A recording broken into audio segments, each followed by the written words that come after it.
Family of four, how much do you guys spend per month in BGC? Our rent, utilities, and such, it cost us just around $1,000. Now in California, obviously, that would be a lot higher. I think a 2-bedroom apartment just in our town was $2,000. Even in the safer neighborhoods in Southern California, we felt unsafe many times. What made you guys start this YouTube channel? A big part of that, Christina is the front and center with the channel. She is the subject, and it was really designed for herself to learn about the culture more. What did you have to adjust to, even as a Filipino moving to the Philippines? I've been in California since the 90s. For me, the biggest adjustments, really social norms. The weather obviously is a big one for me, especially coming from a climate such as California. The slowness of the pace of everything. Dining at restaurants. What was your experience closing all the ends back in the US and making a permanent move to the Philippines? That was very scary. I told myself, when the house sells, that'll be the point of no return. We didn't really know what to expect. We didn't know what to prepare for. We lived fairly comfortably, and for us to just walk away from everything to move to the Philippines, I think it was mind-boggling for everyone.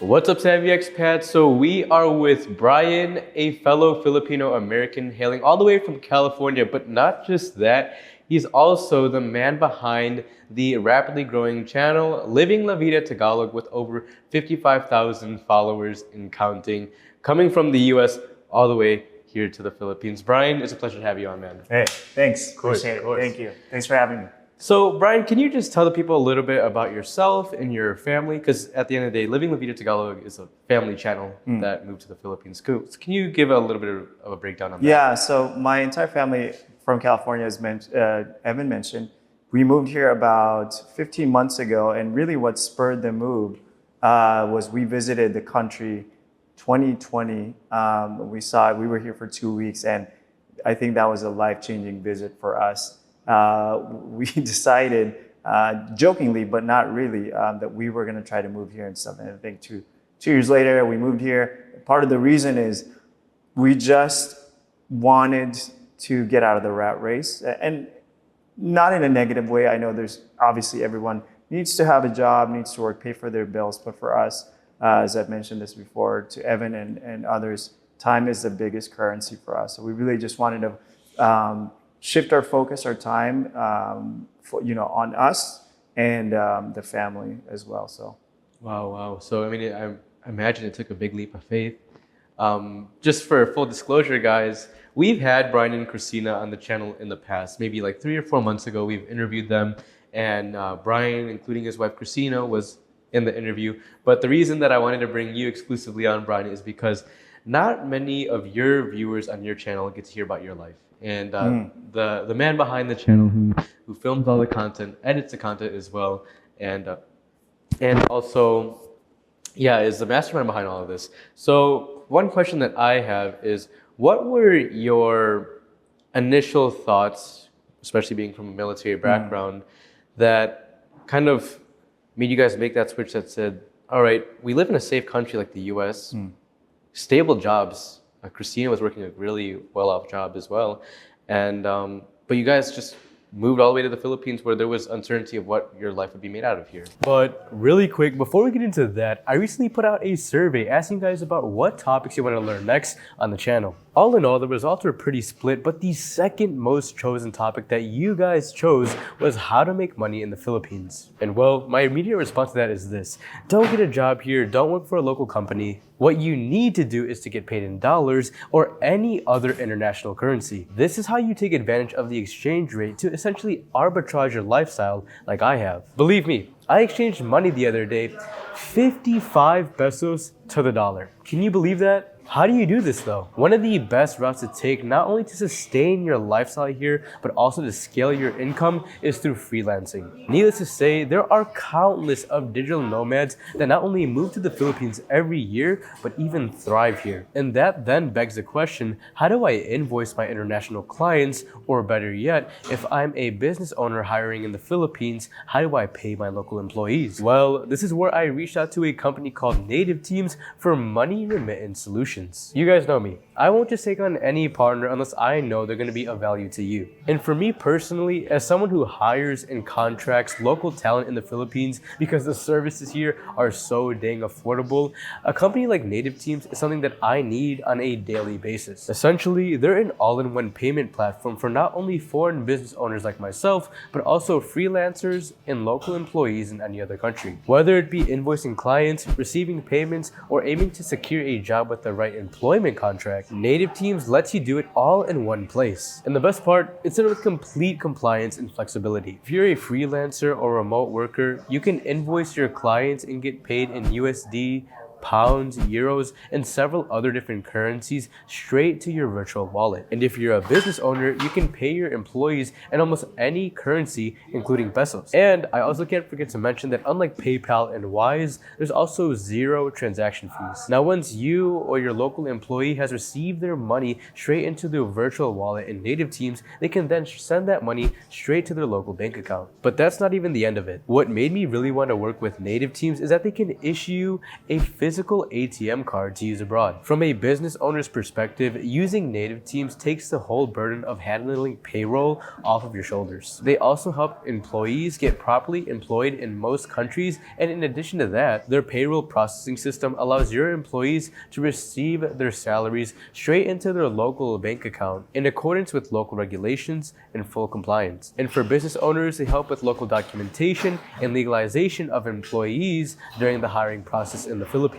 And we also can't forget that they can also help you set up your own legal business entity in the Philippines. Of course, most of us don't know how taxes work in the Philippines, but to Native Team's credit, their tax management solution helps you comply with taxation laws and regulations. So whether you're a freelance remote worker or a business owner, feel free to check out Native Teams down below for your payment solutions. All right, now back to the video. It's a great question. I think, a lot of times, there's that security theater that we talk about and stuff, right? But I'll tell you, even in the neighborhoods of safer neighborhoods in Southern California, we felt unsafe many times because I think there were a lot of things happening in the community that would just hit home, for tragic injuries or deaths around our close friends, from simply standing at a grocery shop and being killed or something. And this is happening in Temecula. So, kind of looking back, we didn't feel that unsafe moving to a place like this. But yes, safety was certainly a priority for us when we were looking, to move. We did our research. I mean, having a first-hand experience of coming to BGC. Now, I know there's always, some joke about the armed security here and stuff, and then there's just there for show. But certainly, I don't think there's a lot of people that will do, not so smart things out there in public, knowing that security, whether they actually do it or not, they have force to show. And it's a deterrent. And you just don't, I guess you don't get that kind of security back, where we used to live. So. And for clarity, you guys were from Temecula, California. Is that north or south? That's Southern California. Southern California. And then now you guys moved to BGC? BGC. Yeah. How long ago? About 15 months now. Yeah. Okay, 15 months ago. And you have two boys, Kason and Rowan, right? Mm-hmm. We've gotten really close with their family. How old is Kason and Rowan? So Rowan's the youngest. He's 8. We call him the bloopers guy because he's a ham. And Kason is 12. And so he's a budding, social media influencer. And that's not, I think that was by accident that happened. Really? So it wasn't something that we really planned on doing. Really? And so one of the things that you talked about is security wasn't a concern for you moving to BGC, moving to the Philippines, because even security back in Temecula wasn't the best either. Was there any other reason that you guys wanted to move or leave the US for the Philippines? Yeah, I just really wanted to, I don't know if it was really the Philippines per se that made us, I think we were going to move regardless.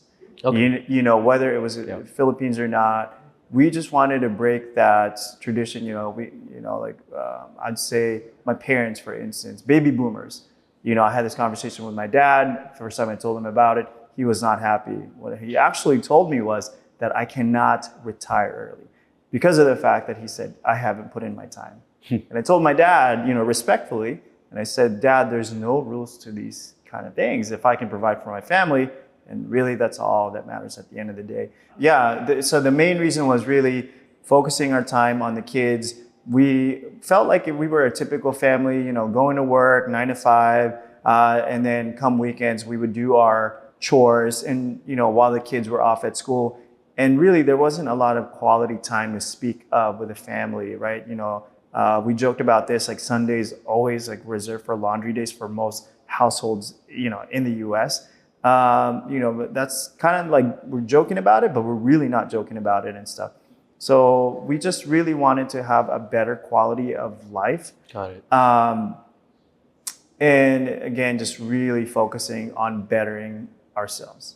I see. And taking the topic back to you, can you give us a little bit of your background and what your life was first, like from the very beginning all the way up until now, work experience, everything like that? Sure. Actually, I'm a late bloomer when it comes to my educational background. So I actually went to the military, U.S. Navy. I was a corpsman, served with the Marines for the entirety of the time. So I didn't get to see, a ship or ocean and stuff. And it was only until towards the tail end of my military career that I enrolled back myself in college. And really that was like the start of my journey for that. Got my undergrad in business, and I continued to grad school to study master's in public health. And really my main motivation for that, I was really afraid of not being able to provide for the kids. That was really what got me through that. But as far as my job experience goes, it runs the gamut. But really, I come from the world of quality. I was a quality professional. And there's many things, multifaceted, but really one of the things that I focus on was business improvement. Mm-hmm. And what that is I'll take a process, an existing business process, and make it lean, cut out the waste, make it optimized, make it more efficient, save money, do more things in less time is really to sum it up. Got it. Yeah. So with that being your business profession, do you ever get frustrated with seeing how businesses run here? Yes, certainly. And I think we joke about it because every time we get frustrated or, we find ourselves in a situation where things just don't make sense, we use that as a marker for ourselves, like this could be a business opportunity. Exactly. And I can't tell you how many times we've had this kind of conversation here. And that's one of the main reasons why you're starting your own business in the Philippines. We won't get into that, but there's just certain ways that business is done in the Philippines that being from the West, that you can really improve on it and capitalize in these gaps in the market. But that's, another topic in and of itself. When it came to moving to the Philippines, what made you guys choose BGC in specific? Honestly, I think for, Christina is American for all intents and purposes, right? She has really no family ties to the Philippines, Filipino culture, obviously, except through me. And, sorry, I bumped the mic. And so I think we wanted to lessen the culture shock for her.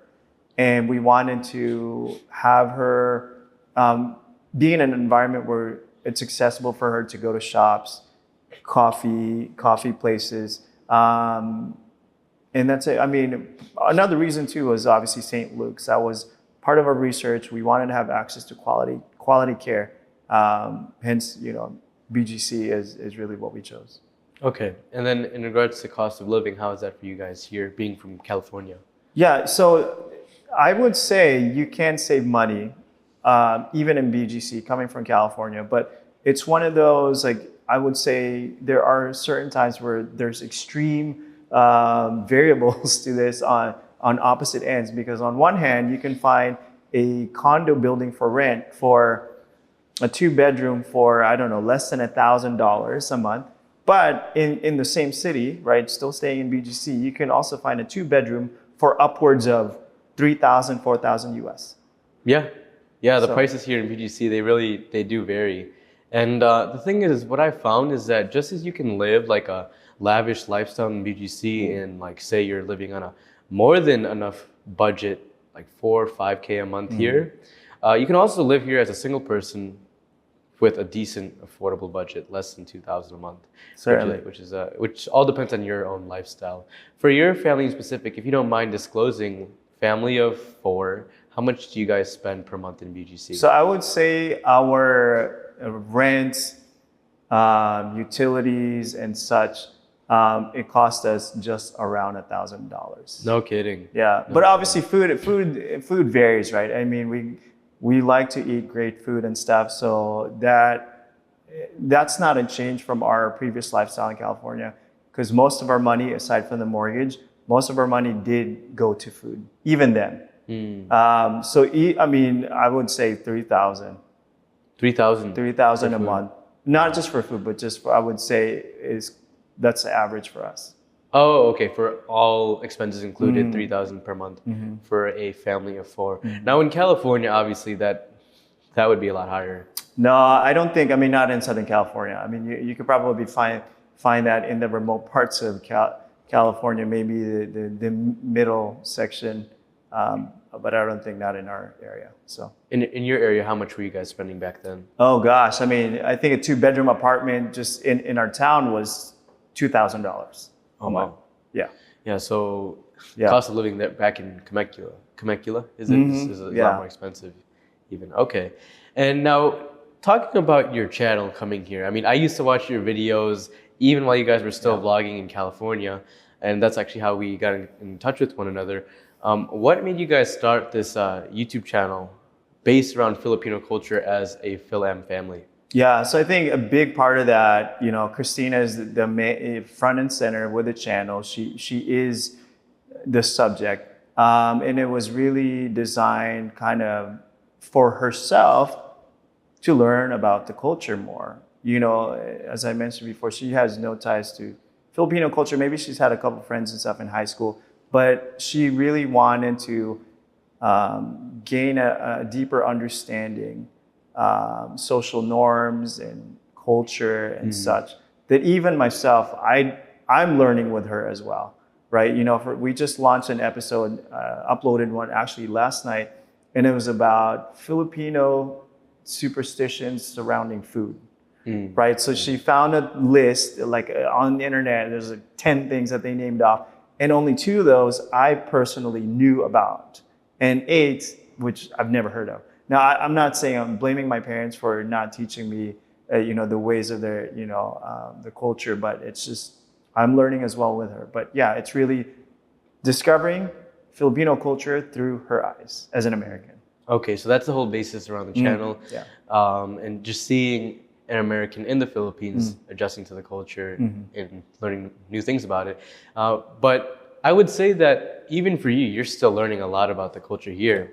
And I think where you don't get a lot of credit is that you are almost just as American as Christina is. if you being in the U.S. for such a long time, coming back to the Philippines, you know. So that leads me to my next question: is what did you have to adjust to, even as a Filipino, moving to the Philippines? I would say so. I mean, full disclosure, right? Born here in Philippines. Actually, I was born here in Pasay. But I've been in California since the 90s. And once we moved, I never visited. I just never got an opportunity to visit. The first time I visited was in 2020 with Christina and the family, right? So for me, the biggest adjustments, really social norms. The weather obviously is a big one for me, especially coming from such climate such as California. The slowness of the pace of everything.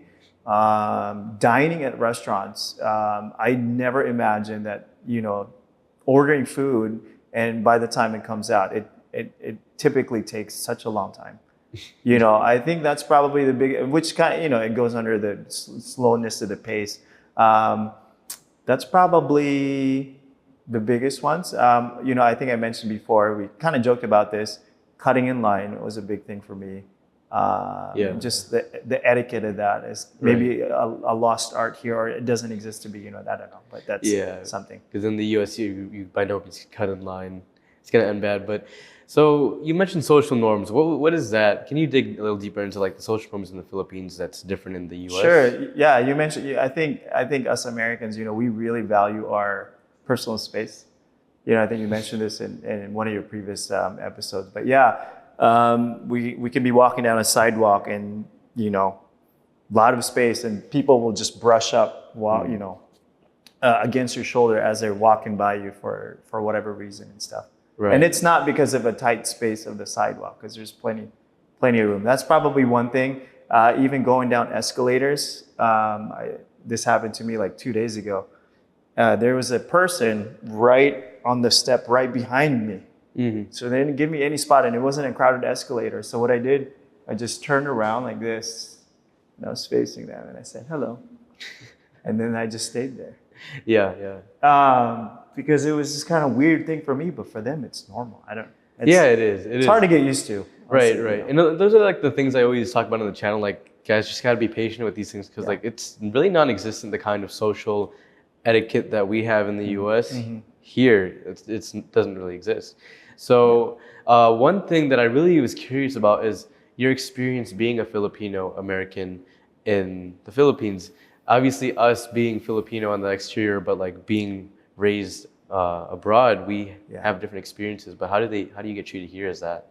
For the most part, fairly good, I'd say. I really haven't come across any rude people to speak of personally.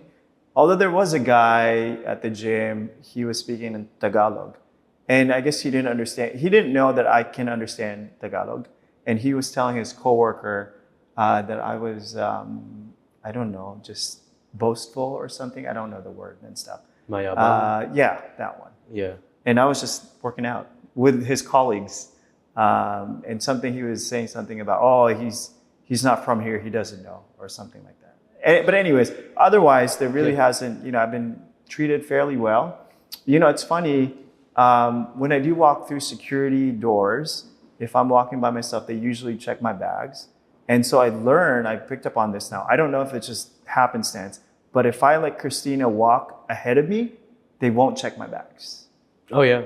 I don't know if that's just a coincidence or what, but so usually when we're going inside a mall and stuff, I always let Christina walk ahead of me, go behind her, and they don't check my bags. It's just annoying. I mean, I guess are they really checking your bags? I don't know. It doesn't seem like it, but. I don't think so. They don't really check your bags ever. it's just a hassle because I gotta open my bag and stuff. Not that I'm in a rush to go anywhere, but just Right. Now, one topic that we've been wanting to talk about together is also on making an income, starting an income abroad in the Philippines. And something that I never say on the channel, but I really want to disclose, is that our family would have never moved to the Philippines unless we were still earning in dollars. Mm-hmm. That's one of the biggest things that a lot of expats need to know, is that if you're coming to the Philippines to just work a normal job, you're not going to live the life or the quality of life that we always talk about on the channel, just simply because of the exchange rate that we get. Mm-hmm. So that's what I wanted to ask you, is like, how do you guys go about sustaining yourselves while in the Philippines, and how is the financial situation for you guys? Yeah, it's not from YouTube. At least we're just not one of those channels that's big enough or can really pull in some money from the channel. Most of our money from YouTube comes from AdSense, just like most people. But we also have some investments that have some passive, cash flow, passive income that we rely on. I do have a little bit of VA money that does come in on a monthly basis. But otherwise, that's really it. I mean, we have things that we're currently working on right now. We did have some businesses earlier at the start of our journey here, but have since sold off those businesses. Okay. And we're just trying to move on to the next things that we're gonna. Got it. And I was seeing that with your channel, you guys started creating a few merchandise products. How has that been? I mean, that's another stream of income you guys can use. So I think you can be as good as you want to be when pushing products, but it really does take work. It takes time and dedication because we have pushed some ads. We paid for ads with Facebook and Instagram. But I think the tricky part of that is you always have to be front and center in people's eyes. So it's kind of one of those things that, what's that saying?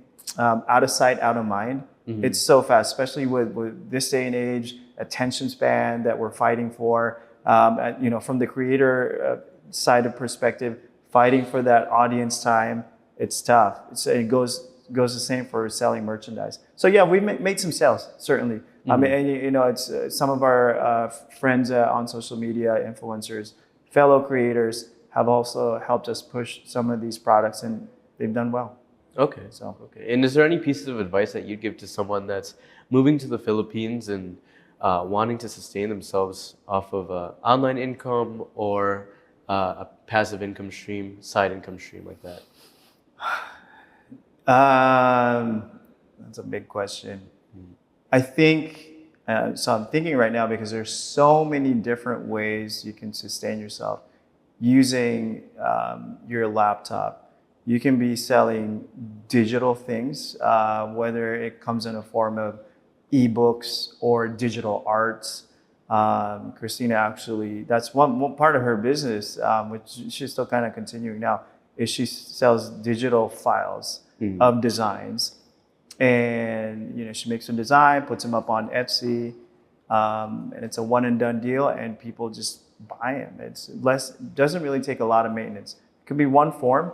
I would say copywriting maybe still has a place in this day and age, but that's not something that I personally have experience with. But I don't know with the AI out of Pandora's box and stuff. I think that's maybe going away. I don't know. I'm not an AI expert. Right.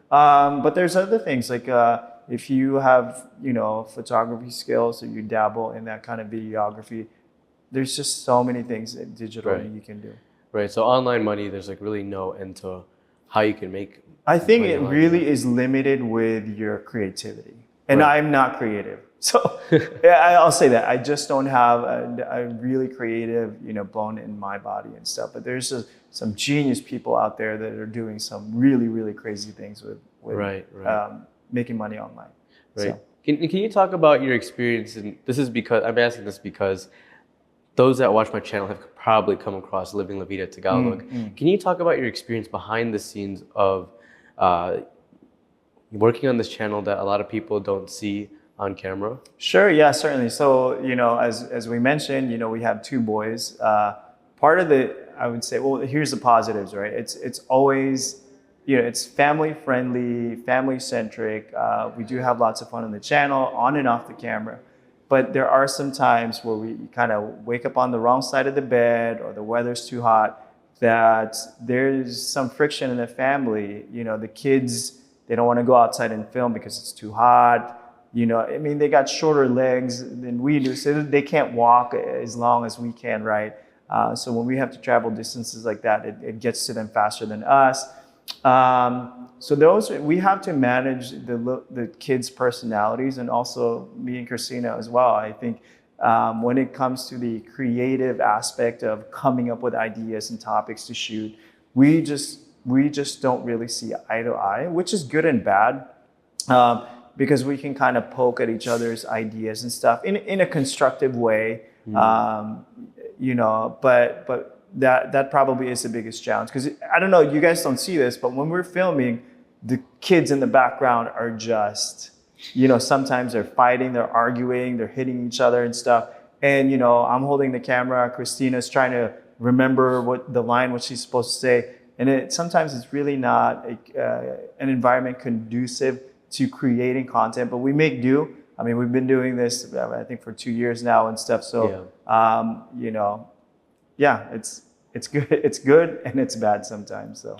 Right, and I think that's where I can appreciate the content that you guys put out so much, because it's really, there's so many variables that a lot of people don't see on camera, and it really depends. Like, if you're gonna be a vlogger family, you see some of these vlogger families, and like, you can tell almost in a sense that they're putting up a front, just the way that they're speaking and the way that the kids are acting. But what I appreciate about your family is you don't force the kids to film.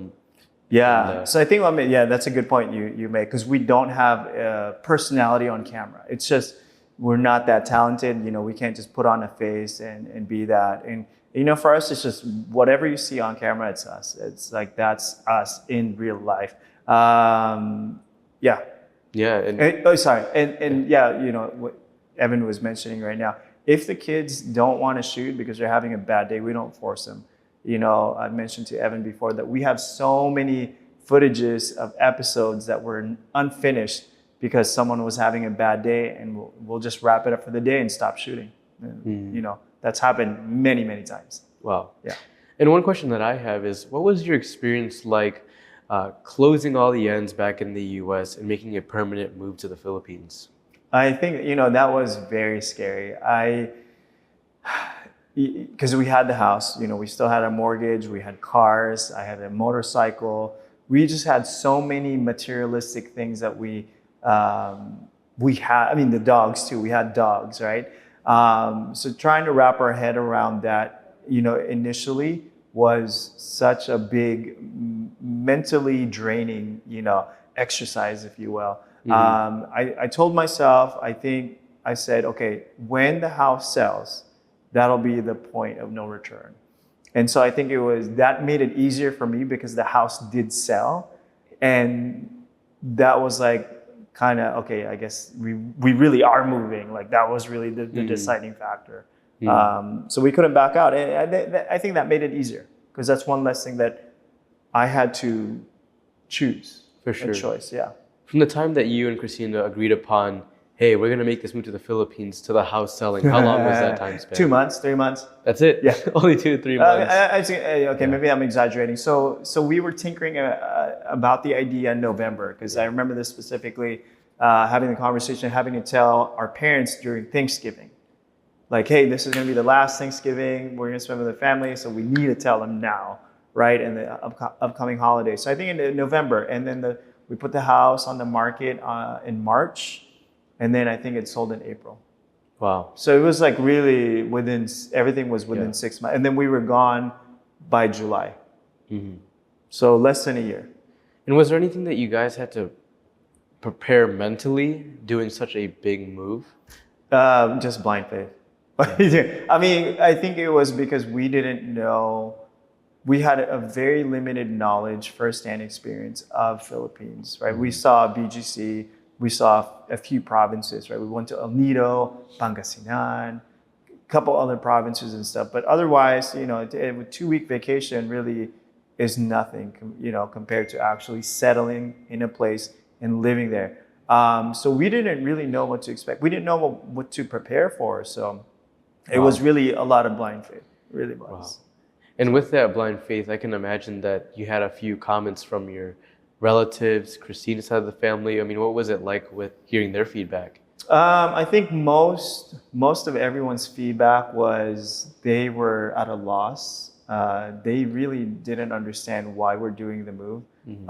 Because the context was, for us before the move, we had really extremely great careers, probably the best jobs we've ever had to date.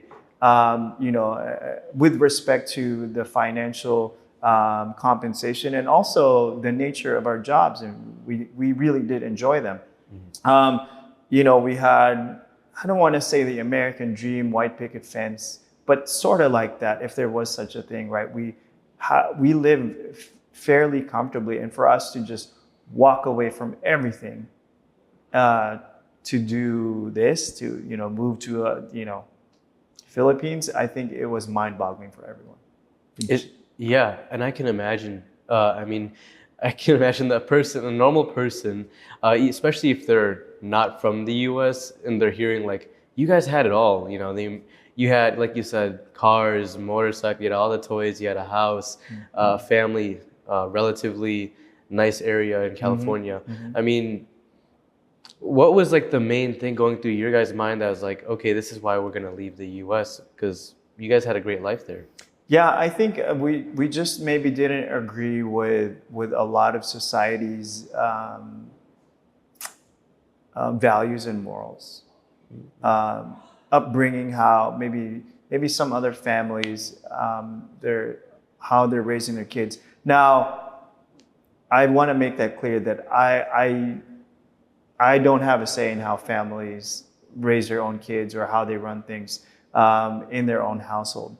But when my kids are in the same environment as some of those kids, where maybe they don't share the same values, it's hard for us to, how do I say? It's hard for us to raise our kids in an environment where we want to raise them and how we want to raise them because of those external factors. Those external factors are always going to be there. However, I think some communities just differ from other communities and stuff. Whether, let's say, you're an affluent community, you get such, set of groups, and whether you're at some, maybe middle class community, that's what you get. Nothing against the classes of types of communities.